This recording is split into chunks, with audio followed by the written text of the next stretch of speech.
Dapat po, kung akong tatanungin, turuan ng leksyon itong iglesia ni Manalo. Pugutan ng ulo lahat ng mga leader dyan. Tanggipan ninyo, hindi kayo tumatanggap ng pera, mga deputa, imposible yan. Sa pagmumuka pa lang ni Manalo sa pagmumuka pa lang ng pamunuan ng iglesia ni Manalo. Mga mukhang pera kayo, mga demonyo kayo, mga hayop kayo, mga deputa kayo. Balita ko po, kikilos na ang mga Katoliko at iba pang mga reliyon para po burahin sa mapa itong iglesia ni Manalo. Sabi ko sa inyo, natutulog lang ang Katoliko, pero pag yan ay ginising ninyo, tuldok na lang kayong mga Katoliko, mga ano kayo, mga igling kayo. Mga kababayan at mga mahal kong mga kapatid at mga miyembro ng Iglesia ni Cristo, hindi na po ako paligoy-ligoy pa. 'Di ba nung nakaraan itong matapang na vlogger na si Epipanyo Labrador talagang matabil ang dila at napakatalas at walang humpay ang kanyang pagmumura at panglalait po sa buong Iglesia ni Cristo. Lalong-lalo na po ang ating mahal na si Ka Eduardo Manalo na talagang malulutong na mura ang inabot. Grabe, kahit hindi niya personal nakilala, talagang matindi itong ginagawa niyang pang-uusig sa mga kapatid. Hindi lang po mga kababayan okay lang mga kababayan at mga kapatid na murahin tayo ng taong ito. Pero kung murahin niya po ang ating mahal na Ka Eduardo Manalo, ibang usapan na po ito, mga kapatid. Talagang nakakagigil. Pero mga kapatid at mga kababayan, kami pong mga Iglesia ni Cristo ay mahinahon po. Hindi namin gagayahin ang kanyang ginawa na mga kung ano-anong paninira. Meron po tayong legal na paraan. Kaya ito na mga kababayan, ito na po yung ikalawang tapang-tapangan ng vlogger na ito. Mag-antay ka Epipanyo Epipanyo Labrador. Lahat ng mga paratang mo, patunayan mo yan. Kung hindi mo mapatunayan at hindi ka makapaglabas ng mga ebidensya, alam mo na ang pupuntahan mo. Himas rehas kang mokong ka. Nakakagigil kasi mga kapatid Mukhang naghahamon pa ang taong ito. Panoorin nyo ang bidyong ito, mga mahal kong mga kababayan. At nagtatawag pa ng mga kakampi na sinasabi niya dito, ang mga kapatid nating Katoliko, born again, at mga Muslim, buwagin daw ang buong iglesia kasi bantaraw po ito sa ating bayan. Pakinggan po natin itong siraulong ito. Sa tingin mo, Epipanyo Labrador, kung isa akong Katoliko, kung kabilang ako sa Muslim, kung kabilang ako sa born again, o kahit anong mga sekta ng mga religion, sa tingin mo sasama ako sa'yo? Kung ganyan ang sasamahan ko, wag na. Kung ikaw lang ang sasamahan ng mga taong ito, mapapariwara din ang buhay nila. Mukhang sinapian na po ng espiritu ng Diablo. Tignan po natin ang kanyang mga matatabil na dila. Talagang matapang. Pakinggan nyo mga kababayan at mga mahal na kapatid. Huminahon po kayo. Talagang naghahamon ang taong ito. Walang kinakatakutan Sige, Epipanyo. Mag-ano ka lang dyan. Total, marami ka ng kinitang pera sa YouTube. Mukhang meron ding tao na nasa likod mo. Kaya ka malakas ang loob. Ang kinaroroonan po ni Epipanyo Labrador, mga kababayan, ay sa Talisay, Negros Occidental. Taga Negros Occidental po ito. In real life po, si Christian Cañas, aka Epipanyo Labrador. Yan. Pinapasikip mo ang mundo mo, Epipanyo. Pinaghahanap ka na po at most wanted ka na po sa Pilipinas. Kahit mag-abroad ka pa. Maraming mga kapatid na magdedemanda sa'yo. Tingnan natin itong mokong na ito. Pakinggan natin yung kanyang mga sinasabi. Ito. So sa totoo lang po mga minamahal ko mga kababayan, marami po sa mga kababayan natin na nagpaabot po ng kanilang pagkadismaya. No, na kung saan talagang nagalit ang ating mga kababayan sa ipinakita pong katulonggisan ng reliyong Iglesia ni Manalo. Pero sa totoo lang po mga minamahal ko mga kababayan, hindi ko na po ikinagulat yan kung bakit maraming mga Pilipino ang nagagalit ngayon sa Iglesia ni Manalo. No? Kung di ako nagkakamali, pati yung dating senador na si Franklin Drilon ay galit po sa Iglesia ni Manalo. Eh sino ba naman nang hindi magagalit talaga, di ba? Kung makikita ninyo yung mga nakasulat doon sa kanilang mga placard, ay malayo po sa kanilang isinagawa o ipinakita sa ating mga mamamayan. Di ba? Sabi nila walang halong politika. Pero ang kalaban natin, sila Bato, yung iba pang mga politiko, si Marcoleta, nandoon, nagsalita pa. Alam niyo, sa totoo lang, matutuwa sana mga Pilipino kung yung mga sinabi ni Marcoleta doon tungkol sa pagkakaisa. Hindi. Siniraan pa niya yung Quadcom, siniraan pa niya yung kamera na kung saan doon din siya galing. Diba? Kung hindi po ako nagkakamali, hindi lamang po si dating Senador Drilon ang nagalit dito. Nagpahayag din po ng si dating Senador Enrile na kung saan talagang binakbakan, tinira ng gusto ni Enrile ito pong Iglesia ni Manalo na kung saan puro mga katulonggisan, puro kalukuhan lang yung ginagawa, nakikialam, nakikisawsaw sa politika. Reliyon naman kayo, mga diputa kayo. Ha?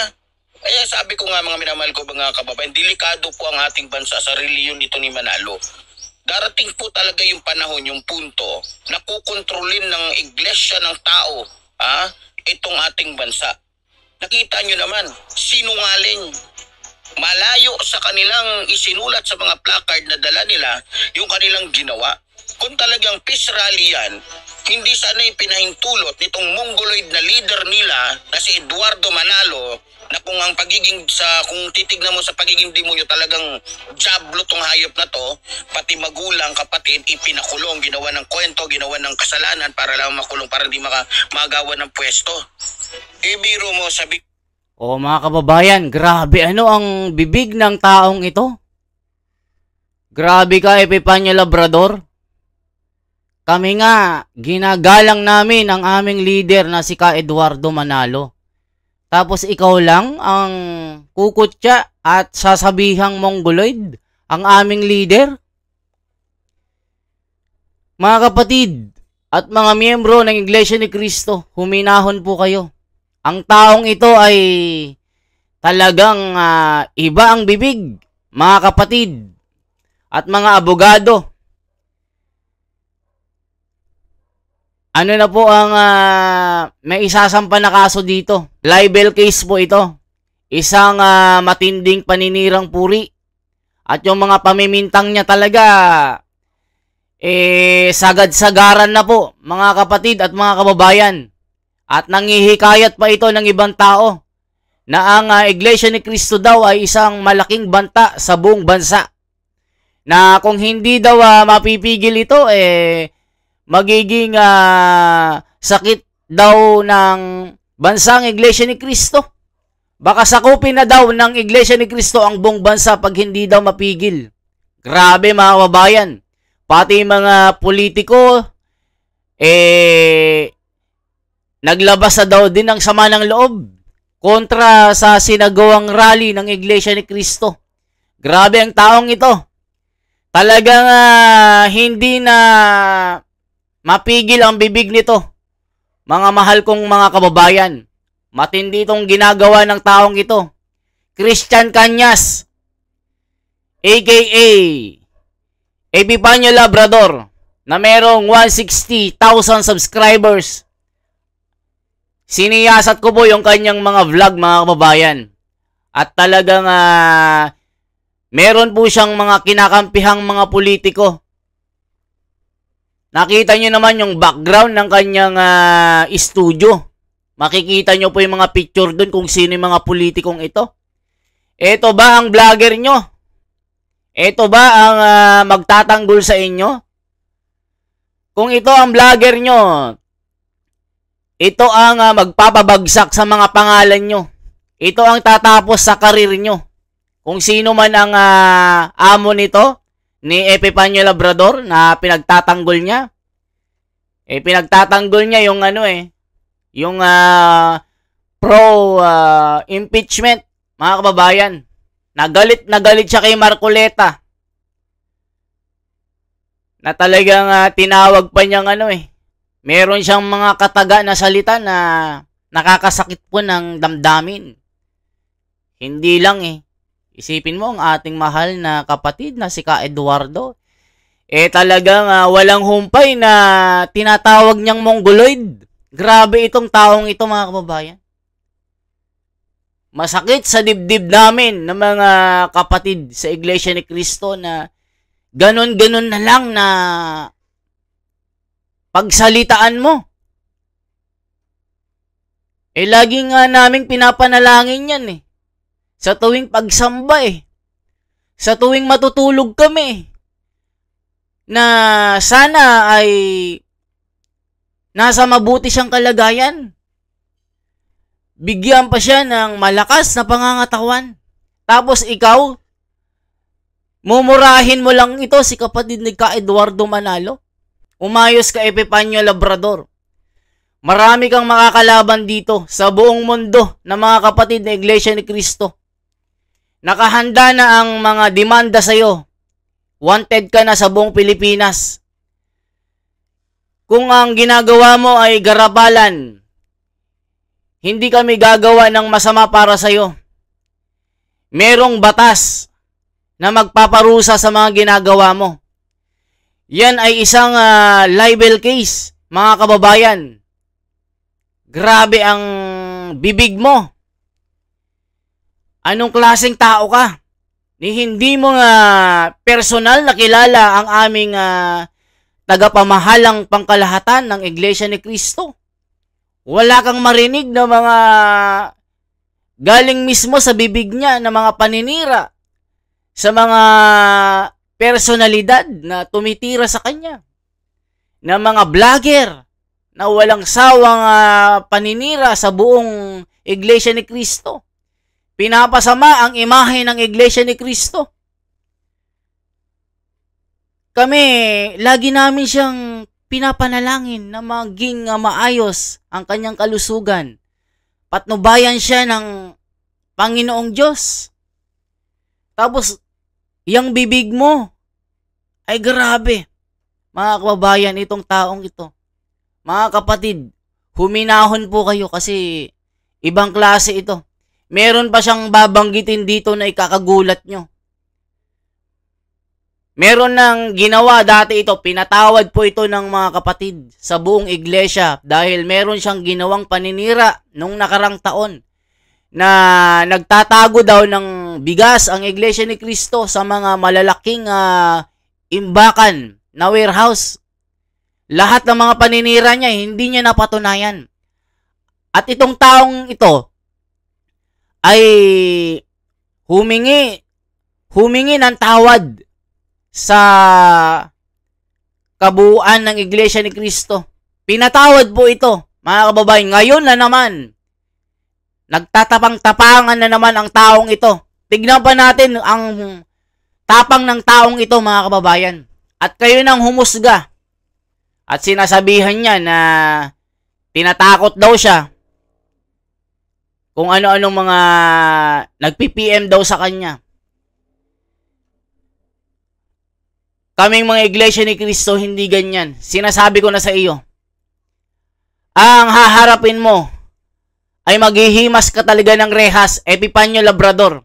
Talagang ibang klase kang tao ka. Tignan pa natin kung gaano ka sama ang taong ito.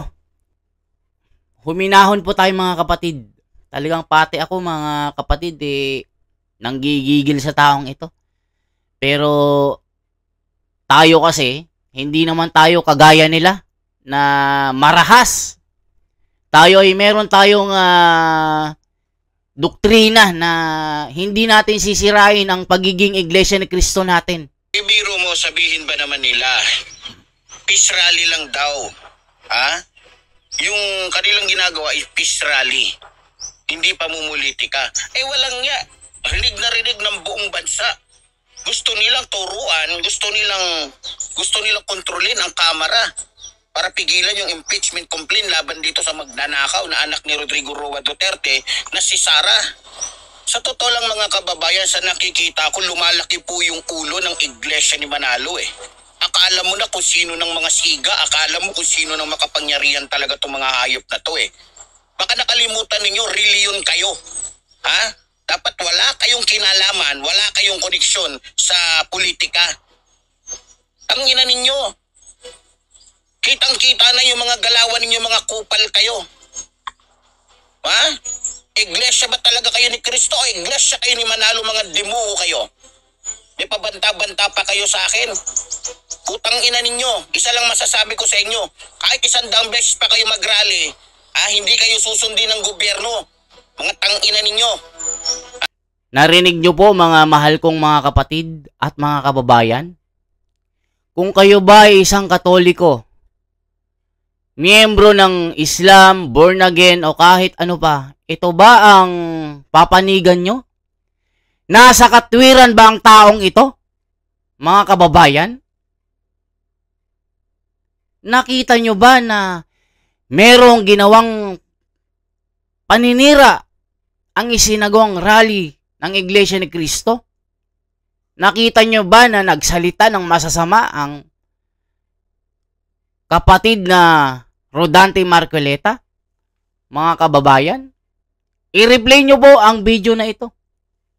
Grabe ang taong ito.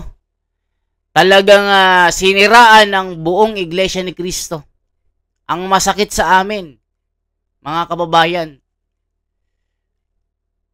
ang walang humpay na pagmumura niya. Grabe. Mga kapatid, huminahon po kayo. At sinasabi niya na tinatakot daw siya. Ang tumatakot sa'yo, yung mga mga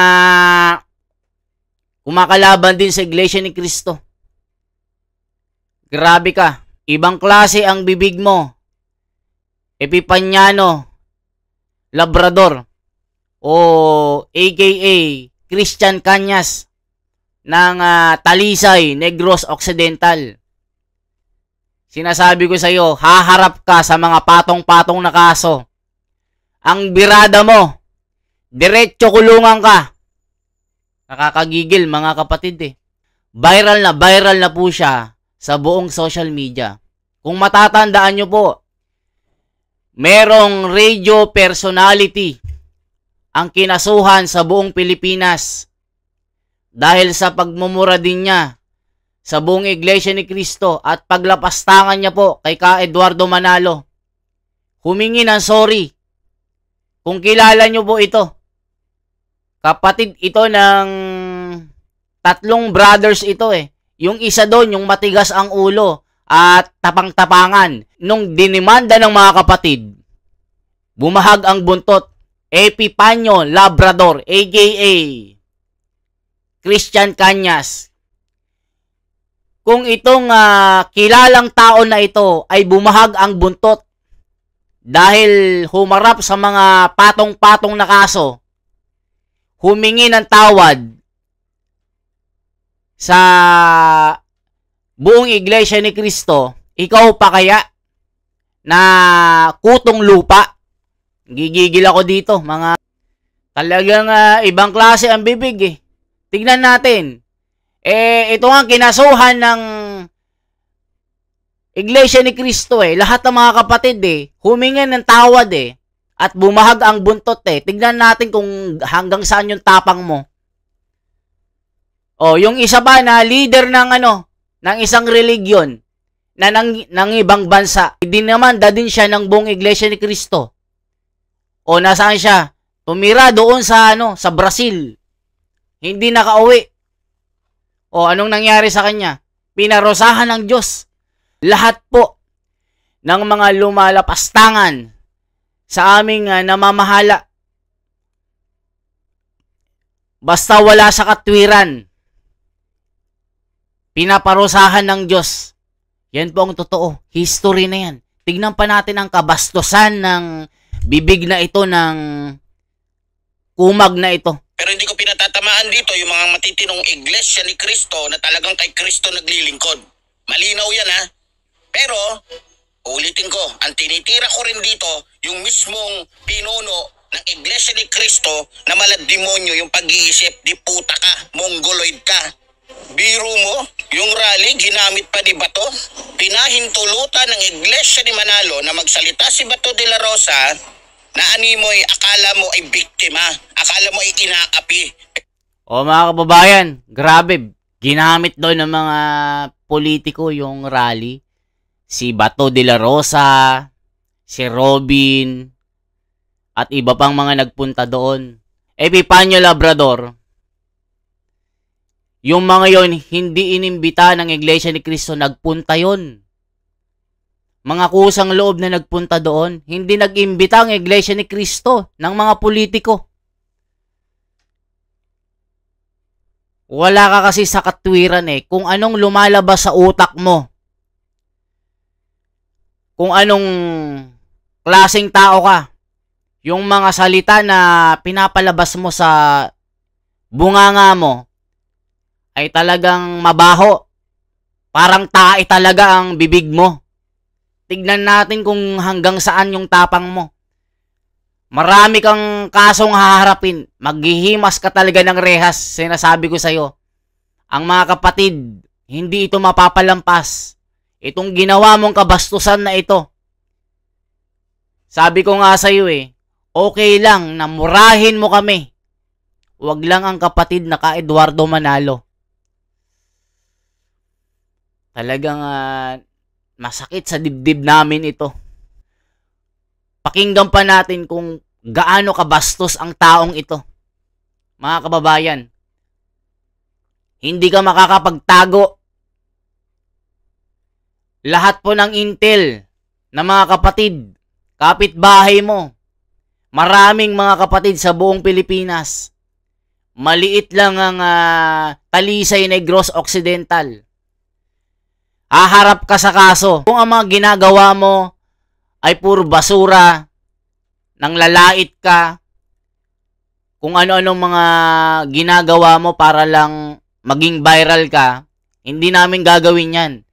Batas ang haharapin mo. Kung sino man ang sinusuportahan mong politiko, hindi ka namin masisisi.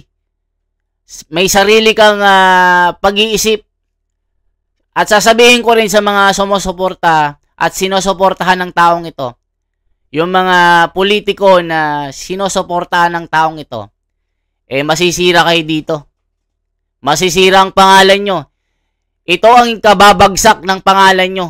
Pag ito ang tao na kinuha nyong vlogger, na mag-promote sa inyo na kunwari pumapabor sa inyo, okay lang na pumabor sa inyo Pero ang bibig nito kakaiba.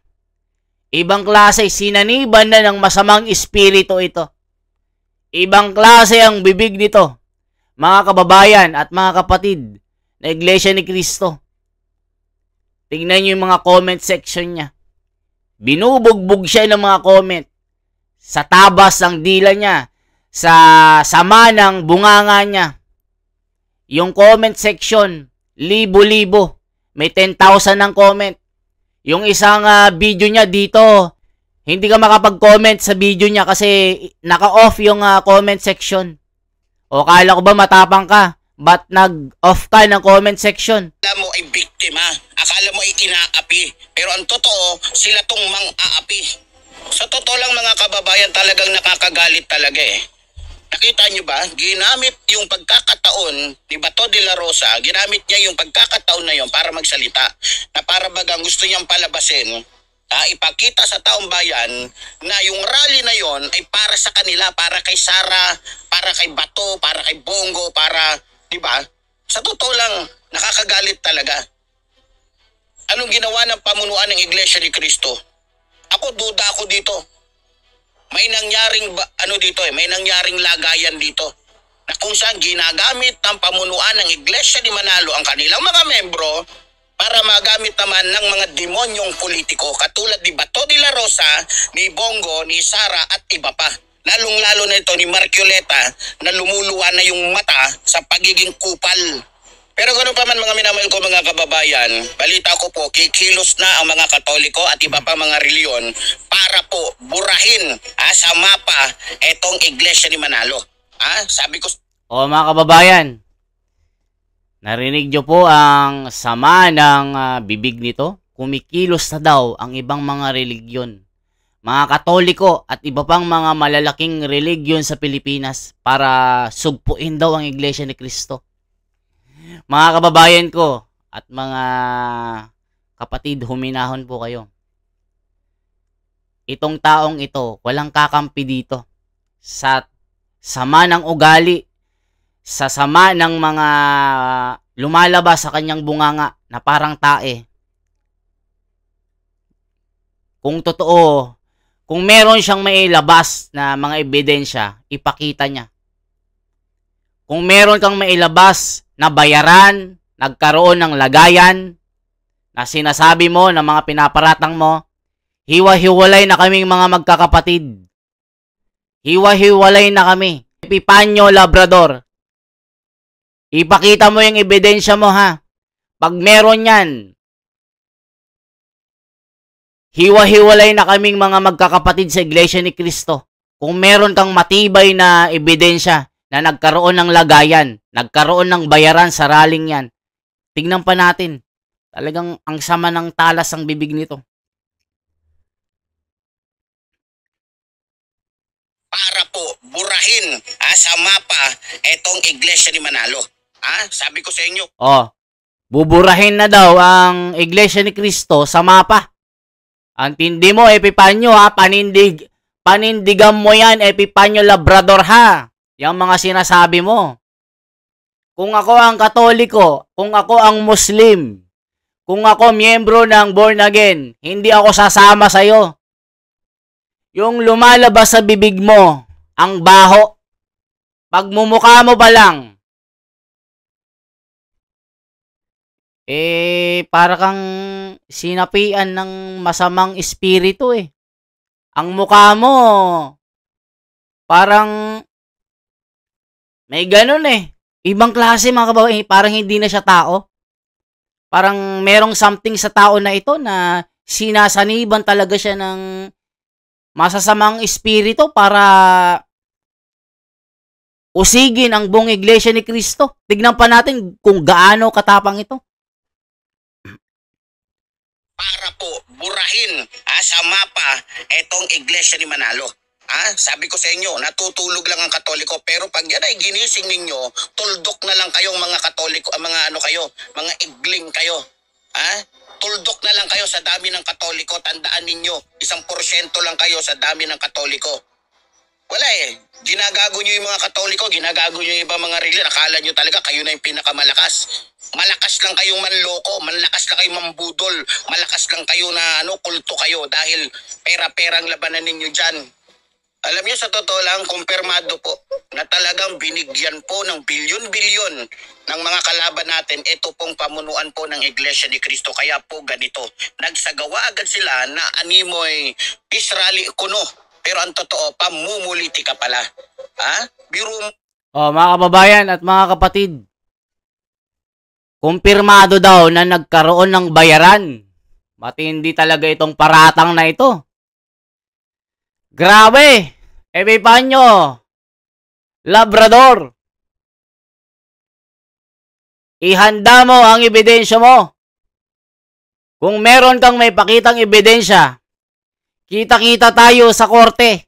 Pag mapatunayan mo, lahat ng mga kapatid sa Iglesia ni Cristo, kung mapatunayan mo na nagkaroon ng bayaran at binayaran ang tagapamahalang pangkalahatan para isagawa ang rallying ito, pag meron kang matibay na ebidensya, hiwa-hiwalay na po kami. Ikaw ang gagawin kong leader. Magtayo tayo ng sarili nating religion. Ikaw ang aming leader. Kung mapatunayan mo, pag hindi naman, sinasabi ko sa iyo, humanda ka na. Ihanda mo ang pera mo na naipon mo. Kung meron kang naipon na pagbablog, kasi kinontent mo na Iglesia ni Cristo eh. Ginatasan mo na eh. Kumita ka na eh. Diba? Patunayan mo yan. Kung may 1 bilyon ka, kulang yan. Sa mga pupuntahan mo na mga lokal ng Iglesia ni Cristo. Eh pati sa ibang bansa, sasampahan ka rin eh. Uuwi rin dito eh. Para sampahan ka ng patong-patong na kaso eh. Libel case. Paninirang puri. Oral defamation. Marami yan. Basta napapalob yan sa libel case. Sa iyong paninirang puri. Pagsasabi ng mga kung ano-ano na walang ebidensya. Lagot ka. Epipanyo Labrador.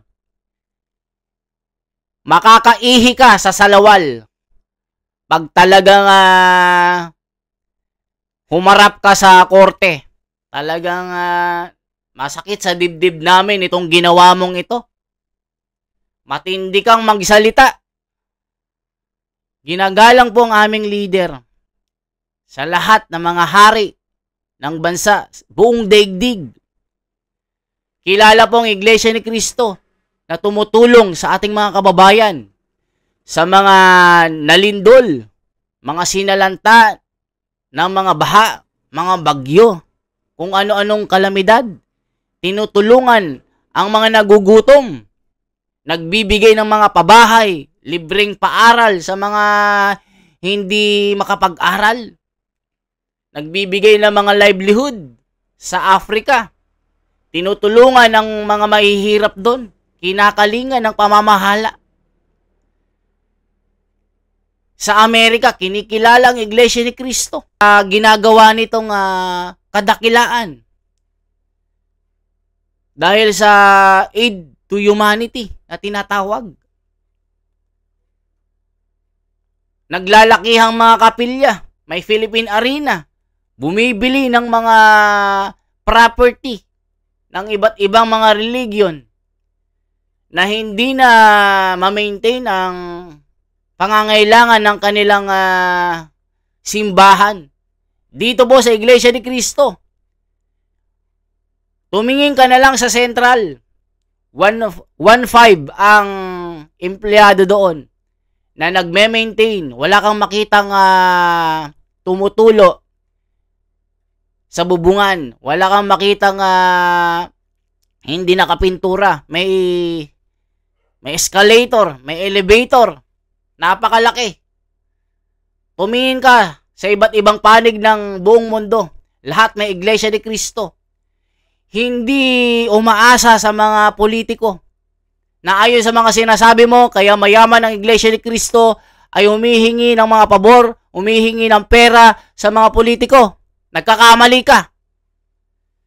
Kaya sabi ko sa iyo, yung mga paratang mong yan, panindigan mo yan. Maglabas ka ng matibay na ebidensya na magpapatunay na yung mga sinasabi mo na nagkaroon ng lagayan. Pag napatunayan mo yan, Epipanyo Labrador na taga Talisay, Negros Occidental, nakilala sa tunay na buhay na Christian Kanyas. Patunayan mo yan. Tignan pa natin, mga kapatid at mga kababayan. Ibang klase itong taong ito. Talagang matabil ang bibig. Rally kuno. Pero ang totoo, pamumuliti ka pala. Ha? Biro mo. Buti sana kung magaganda yung sinabi ni Marculeta. Hindi. Puro patama, puro paninira sa Quadcom. Ha? Yan ba yung peace rally ng Iglesia ni Manalo? Sa totoo lang mga kababayan, hindi na po ako magtataka kung bakit napakayaman ng Iglesia ni Cristo o Iglesia ni Manalo. Kasi nga, pera-pera ang labanan dyan.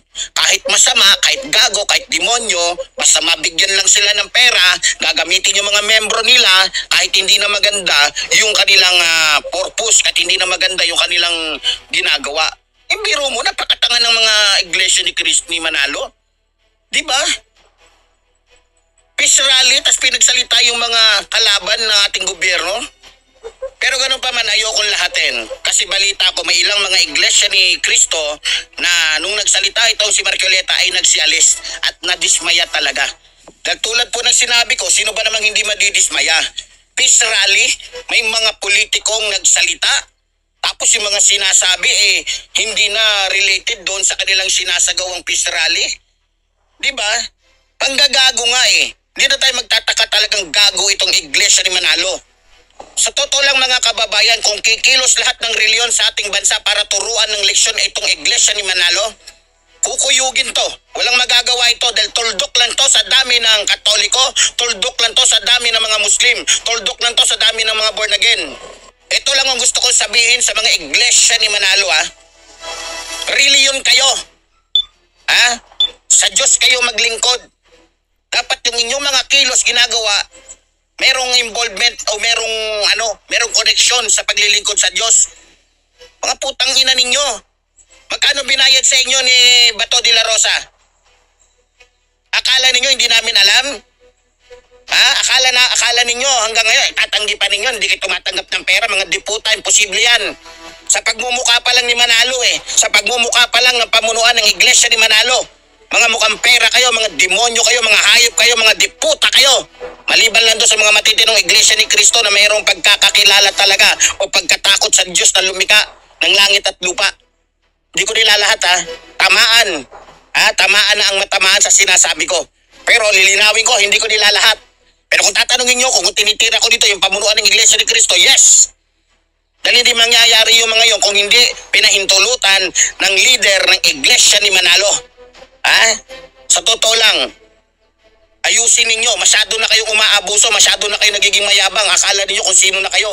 Nagiging diktador na kayo, mga diputa kayo. Meron pa kayong pabanta-banta sa akin, mga diputa kayo. Tingnan niyo yung mga message sa akin, mga kababayan, ng mga membro ng iglesia ni Manalo. Ang dami, puro pananakot. Dapat po, kung akong tatanungin, turuan ng leksyon itong iglesia ni Manalo. Pugutan ng ulo lahat ng mga leader dyan. Sa totoo lang, para sa akin, okay na sana May mga kaibigan na ako sa iglesia. Mga kababayan, grabe. Direct na nagbanta itong taong ito. Grabe ang sinabi niya. Hindi ko na mabanggit yung pagkakasabi niya, mga kababayan. Mga kapatid. Anong klaseng tao itong sinapian ng demonyo talaga itong taong ito? Nag-aakay ng mga tao, mga religion na sumapi sa kanya, na buwagin ang iglesia ni Cristo. Talagang grabe ang taong ito, mga kababayan. Hindi ko natatapusin itong mga sinabi niya. Grabe ang pagbabanta niya po sa ating pinakamamahal na kapatid. Grabe itong ginawa niyang pagbabanta na ito. Mga kababayan. Mga kapatid, huminahon po kayo. Meron pong batas na susukol. Merong batas na mag-aayos dito. Talagang matindi itong taong ito. Epifanio Labrador, gaya ng sinabi ko, kung meron kang matibay na ebidensya, ipakita mo. Kung wala naman, humanda ka na sa mga kaso na haharapin mo. Talagang maghihimas ka ng rehas. Wanted ka sa buong mundo. Basta may iglesia ni Cristo, idedemanda ka ng kasong libel case. Matindi, mga kababayan. Kaya huminahon po tayo, mga kapatid at mga kababayan. Alam ko, nakakagigil ang taong ito. Marami na pong ginawa ito na paninira sa iglesia ni Cristo. Pinatawad po ito nung una, mga kababayan. Pero ngayon na pinagbantaan niya ang namamahala ng iglesia ni Cristo, minura niya, inalipusta niya, minura niya ang buong iglesia ni Cristo. Diyos na ang bahala sa iyo. Merong kaparusahan ang ginawa mo. Lahat ng bumastos, lahat ng mga lumapastangan sa namamahala, basta wala sa katwiran, pinaparusahan po ng Diyos. Good luck sa'yo. Epipanyo Labrador na taga Talisay, Negros Occidental. Good luck sa'yo. Payo ko sa'yo, kung gusto mo pang gumanda ang buhay mo, ayusin mo ang buhay mo, okay lang mag-vlog, okay lang na sumuporta ka sa mga politiko na gusto mo. Basta gamitin mo ang utak mo, gamitin mo ang binigay ng Panginoon na talento sa pagsasalita. Huwag mo lang haluan ng paninira na kung ano-ano. Huwag mong haluan ang utak mo, tapos ilalabas mo sa bibig mo, tae na. Yan lang po masasabi ko, mga kababayan. Salamat po sa inyo. Sana po i-share nyo po ito, mga kababayan. I-share nyo po, i-like nyo, para makita po ng mga kababayan natin sa buong mundo, lalong-lalo na sa kapatiran sa Iglesia ni Cristo. Tandaan nyo po ang mukha ng taong ito. Ibang klase kong magsalita. Sinaniban na po ng masamang espiritu ang kanyang pag-iisip para usigin ang buong Iglesia ni Cristo at lapastanganin ang ating namamahala. Mga kababayan, mabuhay po. Yan lamang po ang aking bahagi. Talagang hindi rin ako makatiis. Sana hindi ko na aanuin ito eh. Talagang nadurog yung puso ko, mga kapatid eh. Naiiyak po ako. Diyos ang bahala sa iyo, Epipanyo Labrador. Sana magbagong buhay ka pa. Hindi pa huli ang lahat para baguhin mo ang buhay mo. Kung yan ang paraan ng ating Panginoon para matawag ka sa tamang direksyon o matawag ka sa banal na iglesia, gawin mo. Salamat po sa inyo, mga kababayan. Yan lamang po ang aking bahagi. Humanda-handa ka na sa iyong haharapin na patong-patong na kaso. Paghihimas ka talaga ng rehas. Epipanyo Labrador. Salamat po.